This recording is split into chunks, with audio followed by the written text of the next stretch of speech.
রেসিপিটার জন্য দিয়ে দিচ্ছি 1 বাটি সুজি, একটু মাঝখানে জায়গা করে নিতে হবে। দিয়ে দেবো একটা ডিম,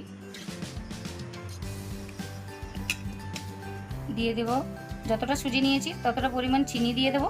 চিনিটা মিক্সচারে গুঁড়ো করে নিয়েছি।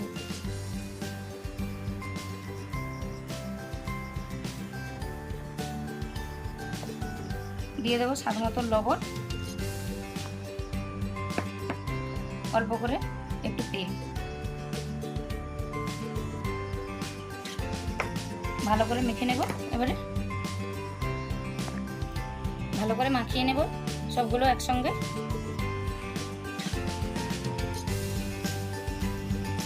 সবগুলো যেন একসঙ্গে ভালো করে মাখিয়ে নেওয়া হয়। চাপ দিয়ে দিয়ে একটু মাখতে হবে।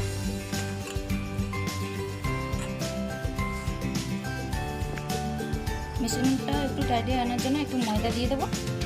অল্প করে ময়দা দিতে হবে। ময়দা দিয়ে আবার ভালো করে মিশিয়ে নেব। 5 মিনিট মিশ্রণটা রেখে দিয়েছিলাম, এরকম হয়েছে। এবারে এটা শেপ দিয়ে নেব। তার জন্য একটা প্লেট নিয়েছি, অল্প অল্প করে ডো কাটবো আর শেপ দিয়ে নেব। আপনারা যেমন চাইবেন তেমন শেপ দিতে পারেন। অল্প অল্প করে নিয়ে এরকম নিয়ে শেপ দিতে হবে।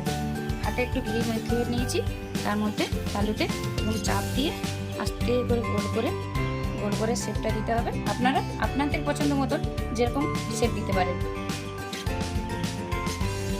একটা কাঁটা চামচ নিয়েছি, হালকা করে একটু দাগ টেনে দেব যাতে দেখতে সুন্দর হয়।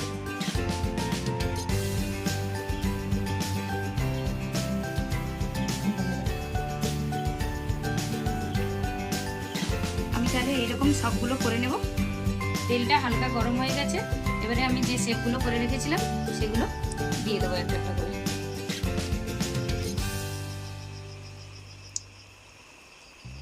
3টে থেকে 4টে দিতে হবে, নাহলে জড়ে যাবে। হালকা আঁচে ভাজতে হবে, উল্টে পাল্টে। এগুলো এবারে আমি উল্টে নেব যাতে দু সাইড ভালো করে ভাজা হয়।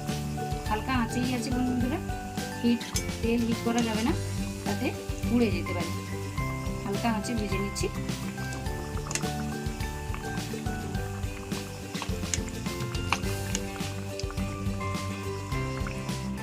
দেখুন বিস্কুটগুলো হয়ে গেছে আমার।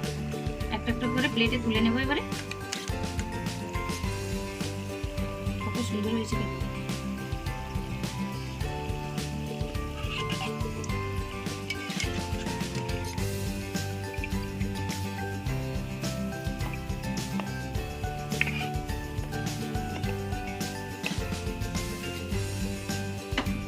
দেখুন সবগুলো আমি ভেজে নিয়েছি। এই একটা ভাঙছি, দেখুন কত সুন্দর হয়েছে এবং শক্ত হয়েছে। আপনারা এইভাবে বাড়িতে বানিয়ে খাবেন, খুব সুন্দর লাগবে। আর আমার এই রেসিপিটা ভালো লাগলে একটা লাইক এবং কমেন্ট করে জানাবেন, আর চ্যানেলটা সাবস্ক্রাইব করে রাখবেন।